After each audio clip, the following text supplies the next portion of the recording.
Good morning and welcome to History's a Blast. We're stopping for a couple of nights on the way back to our summer campsite from the wonderful East Broad Top Fall Spectacular and Friends of the East Broad Top Annual Reunion at a little place in Duncansville called Wright's Orchard Station Campground.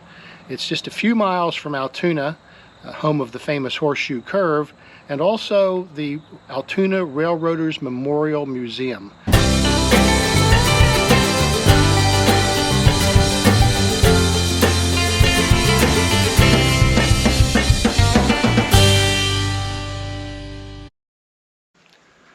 Well, as luck would have it, the Railroaders Memorial Museum and the Horseshoe Curve, which is under that umbrella, are closed on Mondays and Tuesdays. And this being a Tuesday, we're skunked. So we decided to take a little side trip north and east, about 15 miles from Altoona, to the Fort Roberdeau Revolutionary War Historical Site. And before that, we're going to have lunch at a picnic table here in this nice little field, and then we're going to go visit the historical site. So let's see what we can get up to. I'm not sure what to think. The place is deserted today. We're the only people here, including people who work here. There's nobody here. That's probably because the Fort Roberdeau Road in from the public highway is blocked by road construction. So we kind of did a bypass and came around the back way. We may have trespassed on private property, I'm not sure, but we might have to go back that way. But we're going to walk around anyway and see what there is to see.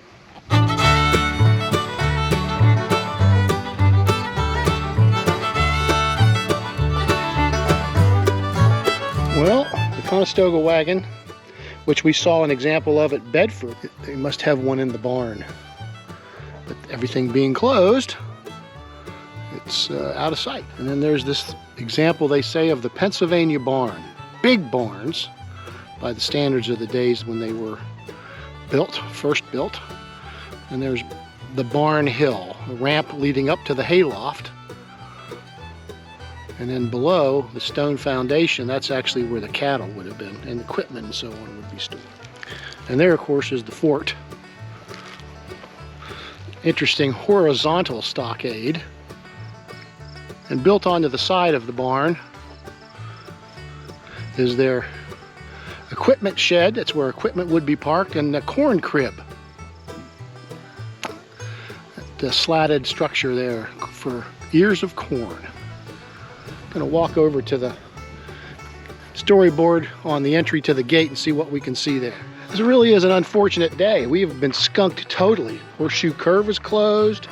The museum is closed in Altoona. And we got road construction here that's blocking us. Okay. This is 1976 bicentennial reconstruction. History of the efforts to restore the fort. The lead mine fort. That's what this fort was built to protect during the Revolution. Lead being, of course, very important to the Revolutionary War effort.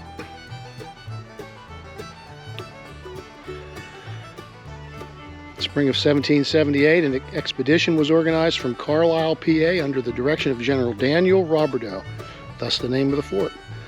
For the general defense of the frontier, Indians allied with the British were creating havoc along the Pennsylvania and New York frontiers during the Revolution, and also to protect the nearby lead mine. And there's a view of Fort Roberdeau.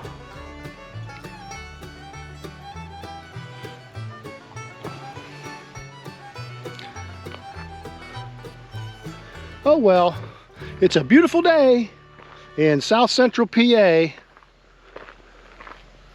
that rhymes. Oh, there's one more storyboard that Debbie's pointing to down by the garden, it looks like. So we'll have to check that out. Because if Mrs. History's a Blast isn't happy, ain't nobody happy. Oh, look at the animal footprints in the concrete. Wow, pretty neat. The Three Sisters played an important part in the development of the early colonies. Corn, beans, and squash. The Three Sisters. Very nice. A historical garden. All right. Well,